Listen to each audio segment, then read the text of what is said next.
तो इसके next part में हम लोग देखते हैं ये जोशी बहुत ही शर्मा रहा था और अपने मन में कहता है अब वो यहाँ पर टॉवल पहन कर आएगी, लेकिन इसके अगले पल वो मेड तो पूरी तरीके से ड्रेस पहन कर यहाँ पर आ जाती है, जिस वजह से हमारा ये जोशी थोड़ा सा निराश रहता है। अब अगले दिन ये जोशी मेड को कैबेज काटने के लिए देता है और वो मेड अपना असिस्टेंट स्किल को यूज करके काफी तेजी से बहुत ही अच्छी तरीके से कैबेज को काट देती है।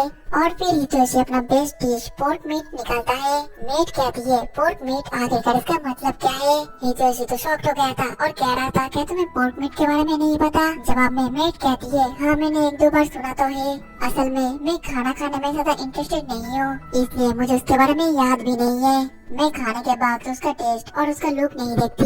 जिसके बाद ये जोशी उस मीट को समझाने लगता है कि खाना कितना ज्यादा इम्पोर्टेंट होता है, उसका टेस्ट और उसका लुक और भी ज्यादा इम्पोर्टेंट है। और ये जो पोर्क मीट है ये इस शहर का बेस्ट शॉप से लिया गया है। ऐसा सुनने के बाद भी वो मेड ज्यादा इंटरेस्ट नहीं दिखाती और कहती है तो फिर अब क्या शुरू करा जाए। जिसके बाद वो कहता है खाना सर्व हो चुका है मिस मेड, लेकिन रुको जरा, आखिरकार आपका असली नाम क्या है? मेड थोड़ा सा उदास होकर कहती है क्या नाम? मेरा कोई नाम नहीं है, मेरा मास्टर मुझे जो चाहे वही बुलाते हैं और आप भी मुझे जो चाहो वो बुला सकते हो। जवाब में योको बोलता है ठीक है, फिलहाल मैं तुम्हें बस मिस मेड ही बोलूंगा। इसके बाद वो दोनों खाना शुरू करते हैं और वो मेड जैसी उस पोर्क मीट को खाती है, योको बहुत ही एक्साइटेड होकर पूछता है तो फिर आपको कैसा लगा? वो मेड अब भी कुछ खास रिएक्शन न देकर कहती है बिल्कुल सेम, इसका टेस्ट अच्छा है या बुरा मुझे बिल्कुल भी समझ में नहीं आ रहा, लेकिन ये खाना मेरे पास लाइफ के खाने से बहुत ज्यादा अलग है। एक काफी ज्यादा वार्म है, यहाँ तक कि नहाना यहाँ पर रहना ये भी काफी ज्यादा वार्म है। तभी हम मेड के कुछ पास्ट के सीन को देख पाते हैं। हमें पता लगता है कि बचपन से ही उसको कोई असिस्टेंट का काम करवा रहा है और ऐसा करते करते उसका हार्ट पूरी तरीके से कोल्ड हो चुका है।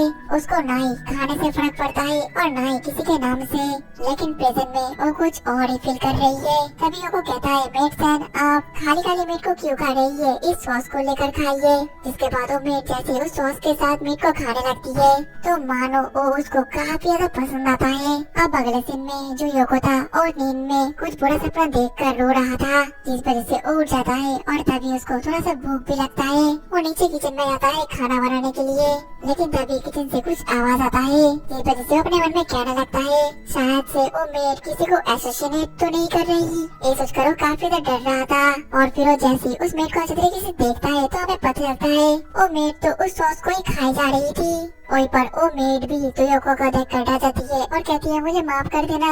योको कहता है शांत हो जाओ, लगता है तुम्हें भी भूख लगी है तो फिर चलो मैं कुछ खाना बना लेता हूँ। तभी वो मेड कहती है असल में जब भी मुझे लगता है कि मैं कल मारी भी जा सकती हूँ तो मुझे लगने लगा कि मरने से पहले क्यों ना मैं इस सॉस का टेस्ट और एक बार कर लूं। और इसके अगले पल योको कुछ खाना बनाकर उस मेड के साथ बालकनी में बैठता है और वो दोनों फिर बहुत ही मजे से खाना भी खाते हैं। लेकिन खाना खत्म करने के बाद वो मेड पूछने लगती है योको समा आपने क्या कुछ डर अपना सपना देखा था?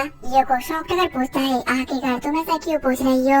जवाब में वो मेड कहती है जब मैं सॉस खा रही थी तब मुझे आपके कमरे में से कुछ आवाज आई, जिस वजह से मैं आपके कमरे में चली गई। मुझे लगा था कि वहाँ पर कोई एशियन आया है। ये सुनकर योको कहता है तब तो मुझे तुमने देख लिया है ना? मेड हाँ कहती है, जो सुनकर योको काफी इम्प्रेस्ड फील करने लगता है और कहता है क्या मैंने कुछ कहा था सपने में? मेड कहती है हाँ आपने बार बार माँ माँ बोलकर पुकार रहे थे और मैं भी एक सपना देख रही थी जिसमें एक बहुत ही बड़ा सॉस का बोतल मुझसे कह रहा था कि मैं काफी ज्यादा बड़ा हूँ, तुम मुझे खत्म नहीं कर पाओगी खाकर। और जैसे ही मैं उसको खाने वाली थी तब मेरा सपना टूट गया। ये सुनकर योको को काफी अजीब लगता है। तभी वो मेड बोलती है मुझे तो हर वक्त किसी को मारना या किसी का मारना ऐसे ही सपने आते थे, इस वजह से मुझे कोई इमोशन फील भी नहीं होता था, लेकिन आज उससे सब कुछ बहुत ही ज्यादा अलग है। मैंने आपको जैसे ही एक खराब नाइटमेयर देखते हुए देखा तब मुझे काफी ज्यादा बुरा लगा क्योंकि मुझे नहीं पता था कि आपको कंफर्ट कैसे दिया जाए। योको कहता है तुम्हें इतना ज्यादा चिंता करने की कोई जरूरत नहीं है, मुझे बचपन से ही ऐसे नाइटमेयर्स आते हैं। तब मैं अपने मॉम के गोदी में सो जाता था जिस वजह से मुझे ऐसा नाइटमेयर्स नहीं आता। ये सुनकर वो मेड कहती है तो फिर आप मेरी गोदी में सो जाइए। योको तो काफी ज्यादा शर्मा जाता है और कहता है तब मैं छोटा था, अब मैं एक बहुत ही बड़ा लड़का बन चुका हूँ, मेरी प्यूबर्टी भी हिट हो चुकी है, मैं अब हर किसी की तरह एक नॉर्मल लड़का हूँ, मैं ऐसा नहीं कर सकता। ये सुनकर वो मेड फिर से काफी उदास जाती है और अपने मन में कहती है मैं इस चीज के लिए नहीं बनी। वहीं पर कोई उससे कह रहा था, तुमसे कुछ नहीं होने वाला, तुम एक कोल्ड हार्टेड पर्सन हो, तुम सिर्फ लोगों को मार सकती हो। लेकिन तभी योको उसके गोदी में सो जाता है, जिस वजह से उस मेट का सभी खराब थॉट्स आना भी बंद हो जाता है। योको तो काफी ज्यादा शर्मा रहा था। वो मेट कहती है, मास्टर हिरोशी क्या आप ऐसे ही सो सकते हो? योको काफी ज्यादा शर्माता है, लेकिन वो बोलता है ठीक है। और यही से ही हमारा कहानी शुरू होता है कि एक लोनर मेट कैसे अपना एक फैमिली शुरू करती है। और हमारा एपिसोड भी यही पर ही खत्म होता है। तो दोस्तों, अगर आप लोग इसका नेक्स्ट एपिसोड चाहते हो तो ज्यादा से ज्यादा कमेंट और लाइक कर देना, क्योंकि जितना ज्यादा लाइक और कमेंट होगा मैं नेक्स्ट एपिसोड उतना ही जल्दी लाऊंगा।